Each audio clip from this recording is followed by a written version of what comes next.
Do you want a skin like and dewy finish? Then watch this video to the end. This is one of the looks I created for my students in our last class, and it's very detailed. So I promise you, you're going to learn a whole lot from this video. After cleaning off our face, I went in with Mismetic Bomb Moisturizer to hydrate our face. This is one of the secrets to achieving a skin-like finish. You have to hydrate your face before doing anything. This also helps to achieve a flawless look. When it comes to moisturizer, I am always very generous with it because I know what it can do for me. Yeah, so I applied it generously all over our face, and then always dry out all products before going in with another product.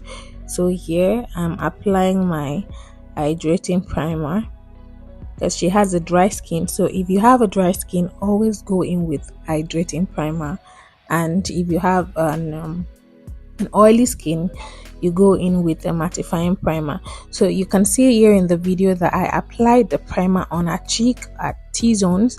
So I applied it on her cheek because it's an hydrating primer. So if you're applying a mattifying primer, do not take it to your cheek, just your T-zones.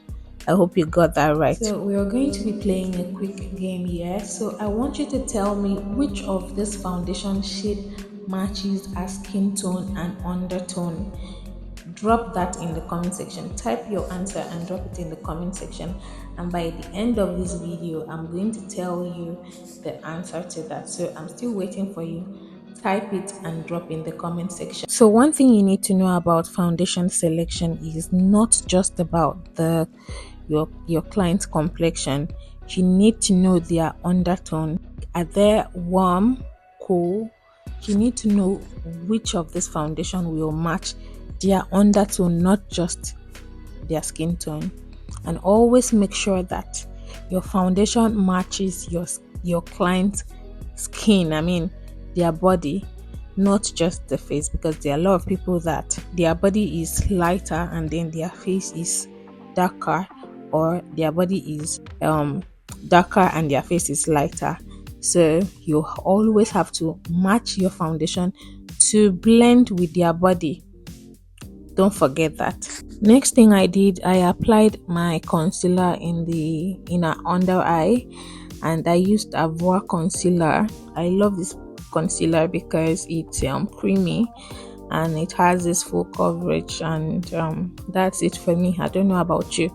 So if you're a makeup artist or you do your makeup, which concealer does it better for you? Because for me, is Avoa concealer always. After blending out the concealer, the next thing I did, I went in with my Huda setting powder, Huda Beauty setting powder, and this is one of the best setting powder I've used so far, apart from Hairspun. This is the best I've used and I highly recommend. So next, I used my Benai white, or Abby Clown white, to set our eye. But if you do not have clown white or benign white, you can always use your concealer and then set it with your powder before applying your eyeshadow. For the eyeshadow, I used two eyeshadow for this eye work. One was Annie's Meet the Brown, and then art eyeshadow for the main eyeshadow. The Annie's Meet the Brown was for my transition, and then art eyeshadow was for the main eyeshadow. After that, I used my mascara to bring out our natural lashes. I didn't really do too much on her lip. I just had to pop it out a little bit, just to work with what she's wearing, and then that's all I had to do.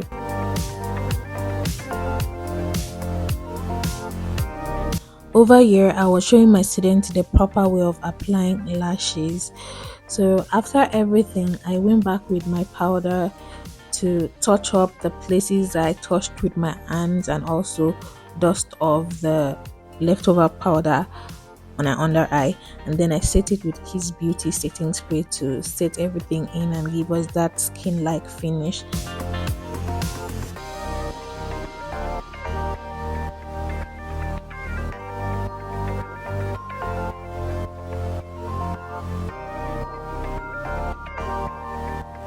And here is what we have. Can you see that skin match?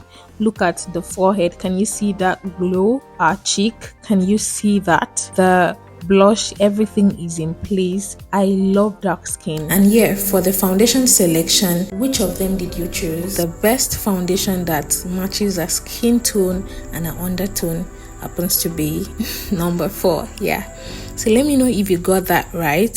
Number 4 is the perfect foundation for her because it matches both her body and also her undertone. At that point, I wasn't really working on her face because her face is one shade lighter than her skin tone, but I worked on our body and also our undertone. Drop what you learned in this video in the comment section and see you guys in the next one. Bye.